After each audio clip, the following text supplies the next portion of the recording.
This story is based on real events. Names, locations, and details were changed to protect the identity and privacy of the families involved. Marcus Sterling was the most respected man in Ashford, Montana. Deacon, rancher, family man. But the life everyone admired was built on a lie his pregnant wife was about to discover. Sarah Sterling woke up at 3 a.m. to an empty bed. Again.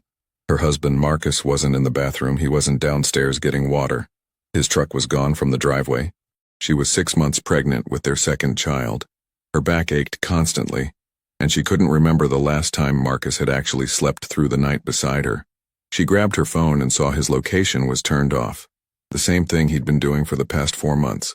She walked to the window and stared out at the guest house, where Daniel Cooper had been living since his divorce. The lights were off. Daniel's truck was gone too. Sarah's stomach twisted.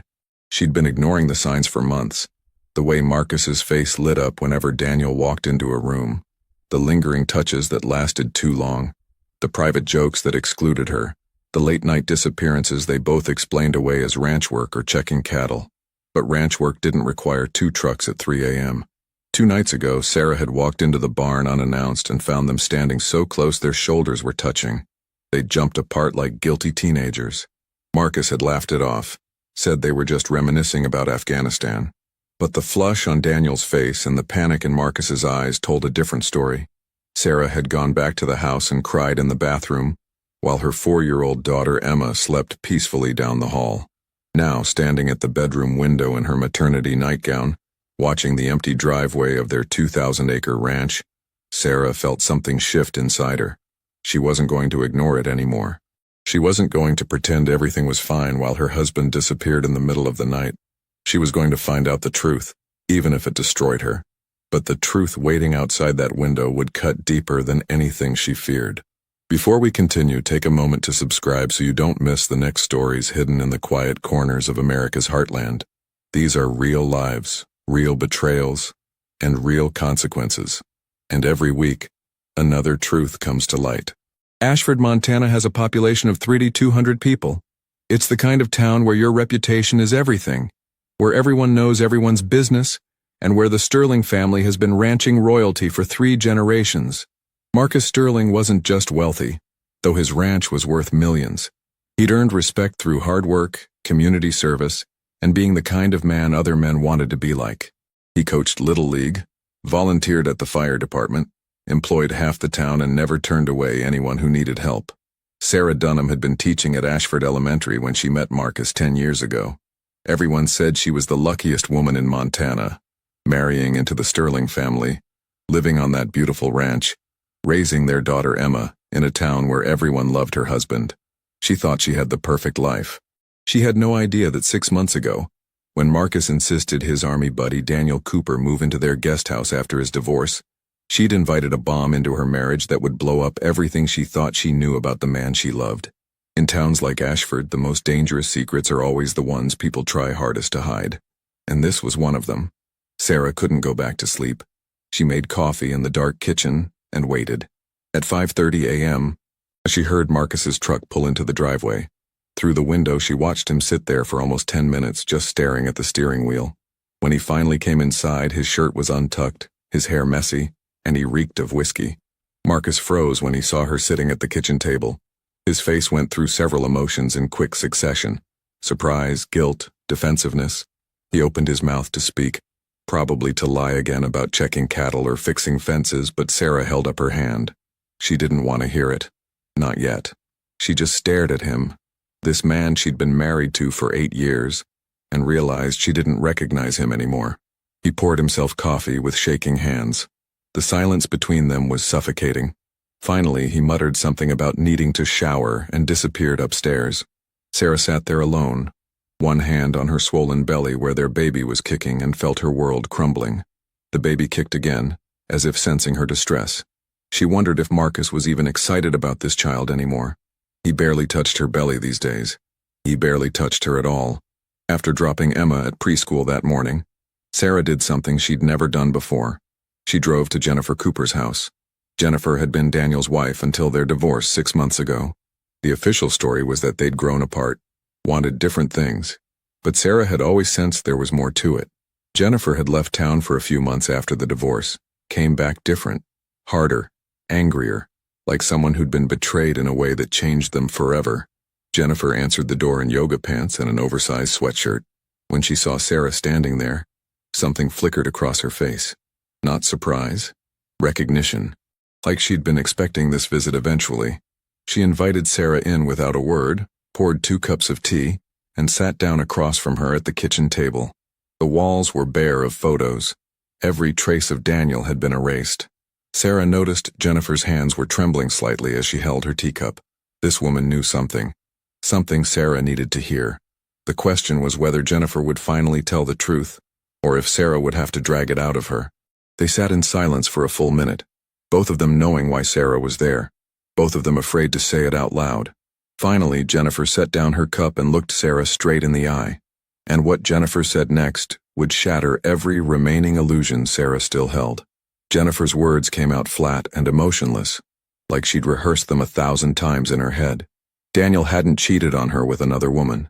He'd cheated with men, multiple men, for years. Their entire marriage had been a performance for a town that would never accept who Daniel really was. Jennifer had found explicit messages on his phone, hotel receipts from cities hours away, evidence of a double life that had been going on since before they'd even gotten married. When she'd confronted him, Daniel had broken down and begged her not to tell anyone. He'd cried about how he'd tried to be normal, tried to want her the way a husband should, but he couldn't change who he was. Sarah felt the room spinning around her. She wanted to interrupt, to say this didn't have anything to do with Marcus, but deep down she already knew where this was going. Jennifer continued, her voice getting harder with each sentence. She'd kept Daniel's secret through the divorce because she'd felt sorry for him. Sorry for a man trapped in a closet he'd built for himself in a town that would destroy him if they knew the truth. But she wasn't keeping his secrets anymore. 3 weeks ago, Jennifer had been driving past the old Miller property, that abandoned ranch on Route 7 that nobody used anymore. She'd seen Marcus's truck parked behind the barn. She'd driven closer, curious why Marcus Sterling would be at an abandoned ranch in the middle of the afternoon. That's when she'd seen them through the dusty barn window. Marcus and Daniel, kissing. Not a friendly peck, not a brotherly embrace. Kissing like lovers who'd been waiting all day to be alone together. Jennifer had driven away before they could see her, but the image was burned into her brain. She'd spent 3 weeks debating whether to tell Sarah. She knew what it felt like to be the last person to know the truth about your own marriage. It was humiliating. It was devastating. It made you question every moment, every memory, every time you'd trusted someone who was lying to your face. But Jennifer had decided Sarah deserved to know, especially now, 6 months pregnant and completely in the dark while her husband carried on an affair right under her nose. Sarah's hands were shaking so badly she had to set down her teacup. Her mind raced through the past 6 months, reframing every interaction with new understanding. The way Marcus always found excuses to be wherever Daniel was. The way they disappeared together for hours at a time. The way Marcus had become distant in bed, making excuses about being tired or stressed. The way he looked at Daniel during family dinners, a look Sarah had mistaken for brotherhood, but now recognized as something else entirely. Something she couldn't compete with because it wasn't about her at all. But Sarah hadn't heard the worst of it. Not yet. Sarah left Jennifer's house in a daze and drove aimlessly for an hour before ending up at the ranch. She needed proof. She needed to see it with her own eyes before she could confront Marcus. She parked near the main barn and walked through the property, looking for Pete Navarro, the ranch foreman. Pete had worked for the Sterling family for 38 years. He'd known Marcus since childhood. If anyone had noticed something wrong, it would be Pete. She found him repairing a fence near the cattle gates. When he saw her face, he immediately set down his tools. Pete had always been able to read people. He took off his hat and twisted it in his weathered hands, and Sarah knew. He'd seen something. She didn't even have to ask. Pete's silence was its own confession. He looked away, looked at the mountains in the distance, looked anywhere but at her face. Finally, he started talking. His voice was heavy with the burden of knowledge he'd been carrying. 3 nights ago, he'd been doing late rounds and had seen Daniel sneaking out of the main house at 2 a.m. Not the guest house, the main house where Sarah and Emma slept. Pete had convinced himself there was an innocent explanation. Maybe Daniel had needed to borrow something. Maybe he'd been talking to Marcus about ranch business. But then yesterday Pete had gone to the old Miller barn to check on some equipment they'd stored there. Both trucks had been parked behind the barn. hidden from the main road. Pete had heard sounds that made his stomach turn, sounds that confirmed what he'd been trying not to see for months. He'd left quickly, ashamed that he hadn't told Sarah sooner, ashamed that he'd let loyalty to Marcus override his loyalty to the truth. Some of the other ranch hands had noticed too. They didn't say anything out of respect for the Sterling family, but whispers were starting. In a town the size of Ashford, secrets had a shelf life. This one was about to expire. Sarah thanked Pete and walked back to her car on legs that felt like they might collapse. She sat in the driver's seat and finally let herself cry. Deep, wrenching sobs that shook her entire body. Her baby kicked frantically inside her, responding to her distress. She put both hands on her belly and tried to calm down, tried to breathe, tried to think about what came next. But all she could think about was Marcus, her husband, the father of her children, the man she'd trusted completely, lying to her face every single day while carrying on an affair with his best friend. She drove back to the house and found Marcus in his office, going over ranch paperwork like this was any normal day. When she walked in and closed the door behind her, he looked up. The guilt on his face told her everything she needed to know, and the confrontation waiting at home would change the Sterling family forever. Sarah didn't yell. She didn't cry. She just stood there and told Marcus exactly what she knew. Jennifer had seen them at the Miller barn. Pete had heard them together. The ranch hands were starting to talk. The whole town would know soon. Marcus's face drained of all color. He stood up from his desk, walked to the window, and stared out at the land his grandfather had built. For a long moment, he said nothing. Then he confirmed what Sarah already knew. The affair had been going on for 4 months, but the feelings had been there much longer. Maybe since Afghanistan, maybe forever. He'd tried to fight it, tried to be the husband Sarah deserved. But when Daniel moved into the guest house 6 months ago, the proximity became unbearable. Marcus turned to face her. His eyes were red, but he wasn't crying. He looked exhausted, like a man who'd been holding up a collapsing ceiling for months and had finally let go. He told her, loved their life together, loved Emma, loved their unborn baby. But he also had feelings for Daniel that he couldn't explain, couldn't control, couldn't make disappear no matter how hard he tried. Then he said the words that shattered what was left of Sarah's heart. He was in love with Daniel. Not just attracted to him, not just having an affair, in love with him.